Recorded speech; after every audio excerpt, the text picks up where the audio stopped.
Assalamualaikum warahmatullahi wabarakatuh. Hamdan wa syukran lillah. Salatan wa salaman ala rasulillah Muhammad ibn Abdillah wa ala alihi wa sahbihi wa man tabi'ah. Amma ba'du, faya ayyuhal hadirun, usikum wa iyaya bitaqwallah, faqad fazal muttaqun. Wa qala Allah subhanahu wa ta'ala fi kitabihil karim, a'udzu billahi minasy syaithanir rajim.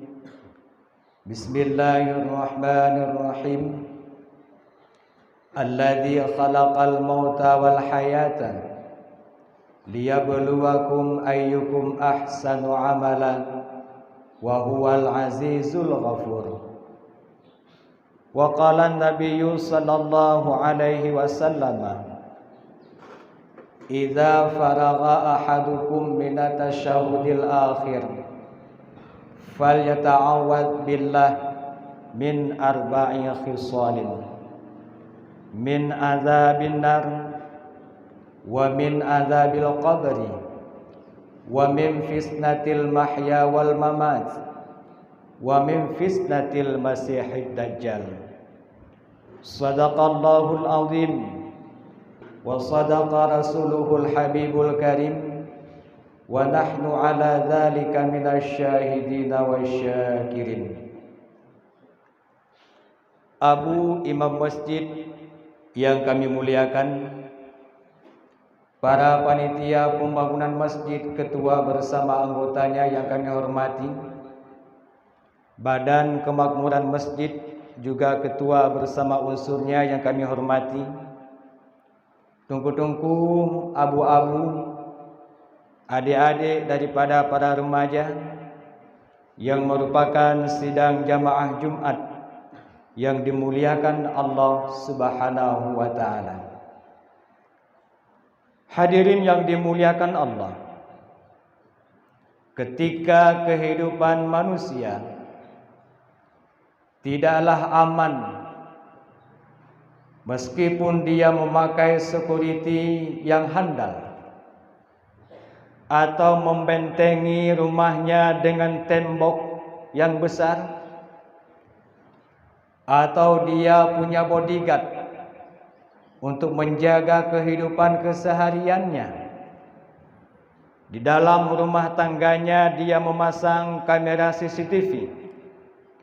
Namun pada hakikatnya kita masih butuh perlindungan Allah Subhanahu wa ta'ala terhadap 4 macam urusan yang sangat besar.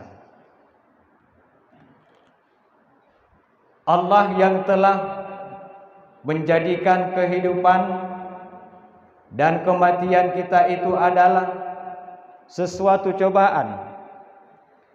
Kita hidup di dunia dicoba oleh Allah. Kita pun setelah mati masih menghadapi beberapa ujian dari Allah Subhanahu wa ta'ala. Maka dari itu Rasulullah berpesan kepada umatnya.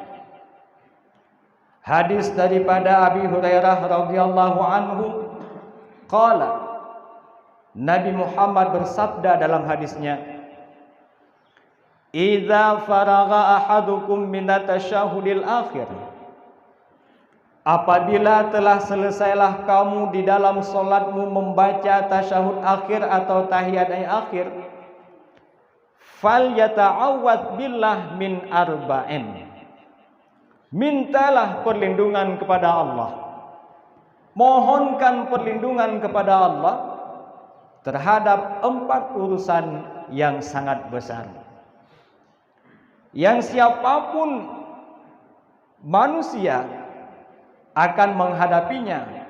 3 yang pasti, 1 belum tentu. Hadirin yang dimuliakan Allah Subhanahu wa ta'ala, yang pertama, min azabin nar. Rasulullah menekankan kita umatnya untuk meminta perlindungan Allah Subhanahu wa taala terhadap bahaya, ancaman daripada neraka dan api neraka. Yang namanya neraka tidak ada satupun yang menyenangkan, tidak ada satupun yang indah. Walau beda pintunya, beda namanya, beda tingkatannya, dari tingkatan 1 sampai tingkatan ke-7, dari pintu yang pertama sampai pintu yang ke-7, tidak ada satupun yang menyenangkan. Jika ditakdirkan Allah Subhanahu wa taala masuk dalam neraka, apakah itu neraka sakar, neraka sa'ir, neraka wailun hutamah lawa, bahkan jahim dan jahannam, tidak ada satupun pintu neraka, tidak ada satupun tingkatan neraka yang menjadikan seseorang yang menghuninya itu menyenangkan. Semuanya diisi oleh api, semuanya diisi oleh siksaan, beban berat, dipukul, disiksa oleh malaikat-malaikat para penyiksa. Beda dengan surga. Jika tidak masuk dalam surga Jannatul Darul Jalali, tempatnya para nabi-nabi, rasul-rasul, aulia-aulia, syuhada-syuhada, yang fasilitasnya itu mewah, mungkin masuk dalam yang namanya surga Jannatul Khuldi. Tidak masuk dalam neraka, dalam surga Jannatul Khuldi, mungkin masuk dalam Darussalam. Tidak ke Darussalam, mungkin ke Jannatul Ma'wa. Tidak ke Jannatul Ma'wa, mungkin ke surga Firdaus.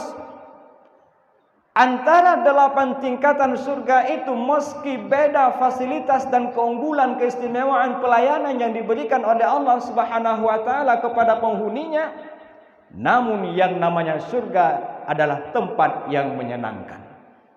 Jangankan masuk ke dalam surga, masuk ke dalam ruangan, menikmati segala fasilitas, mungkin di kaki 5 itu saja sudah cukup.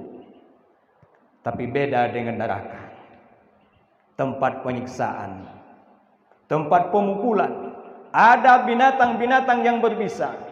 Maka dari itu kata Rasul, apabila telah selesailah kamu daripada membaca tasyahud akhir, jangan lupa mintalah perlindungan kepada Allah Subhanahu wa taala daripada ancaman neraka dan azabnya.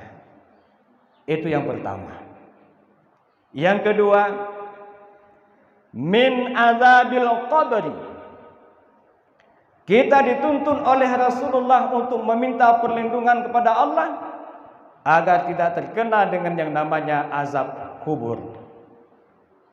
Kata Rasul, ketika Nabi Muhammad berkhutbah yang terakhir kalinya, ketika melakukan ibadah haji wada di Makkah pada tanggal 9 Zulhijjah atau di Haji Arafah pada ketika itu, atau di tahun 10 setelah hijrah, apa kata Nabi?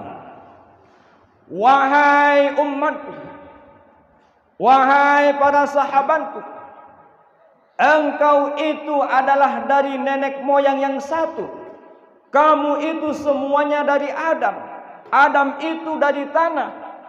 Yang datangnya dari tanah, yang berasal dari tanah, suatu saat nanti akan kembali juga ke dalam tanah.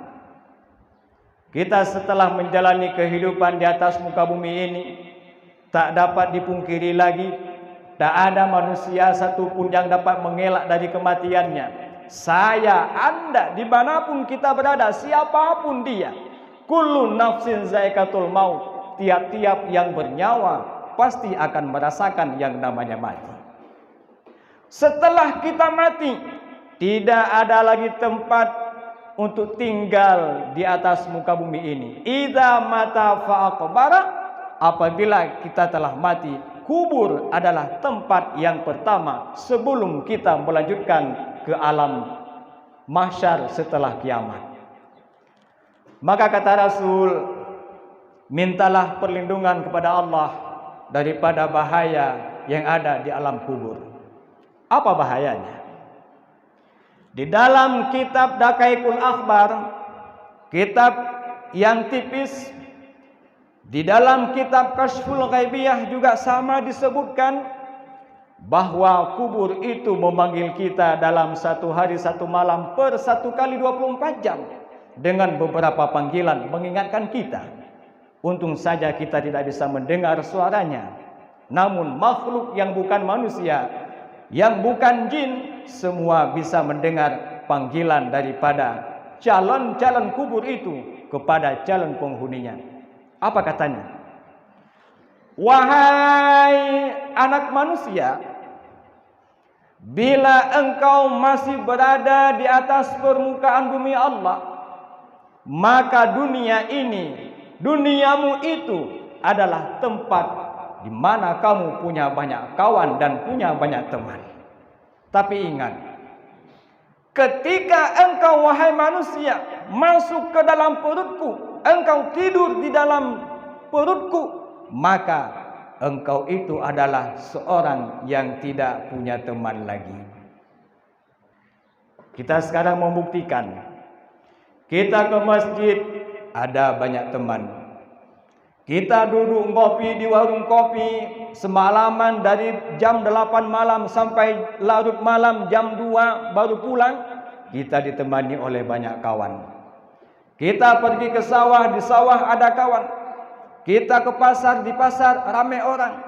Kita kemanapun kalau masih di atas muka bumi ini, maka adalah kita ini makhluk yang punya banyak teman. Tapi ingat, ketika kita sudah terbujur kaku, terbungkus kain kafan, tempat kita nantinya adalah alam barzah, maka alam barzah itu tempatnya seorang diri.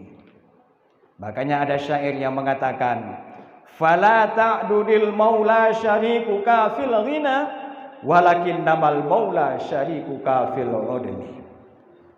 Jangan engkau menganggap bahwa yang menjadi temanmu itu adalah ketika kamu masih kaya. Arti kaya di sini adalah hidup. Ketika kita masih hidup, siapapun mau berkawan dengan kita. Ketika kita punya uang, siapapun mau berteman dengan kita. Tetapi ketika kita menghadapi yang namanya kematian, tempat kita di alam barzah, siapapun tak akan pernah mau untuk menemani hari-hari kita di alam barzah. Ada anak yang kita sayangi, paling anak itu paling setia mengantarkan jenazah orang tuanya, menyambut jenazah orang tuanya, memasukkan ke liang lahat. Setelah itu mereka kembali ke rumah, paling teringat dalam setahun hanya 2 kali saja. Ada istri yang kita cintai, ada suami yang kita kasihi. Ketika menikah dulu janji sehidup dan semati, tetapi ketika ada salah satunya mati, maka janji itu hanya tinggal 1 hidup dan 1 mati. Belum ada dalam catatan sejarah ada anak yang menemani orang tuanya tidur bersama-sama di alam barzah. Tidak. Belum ada dalam catatan sejarah ada seorang istri, ada seorang suami yang mendampingi suami atau istrinya, menemaninya tidur dalam barzah. Belum ada. Itu membuktikan bahwa alam kubur itu, alam barzah itu adalah tempatnya seorang diri. Maka kata Rasul, carilah temanmu ketika engkau masih hidup. Yang temanmu itu ketika engkau mati akan menemanimu nanti di alam barzah. Apa kira-kira teman? Teman yang diperintahkan oleh Rasul untuk mempersiapkannya adalah membaca Al-Quran.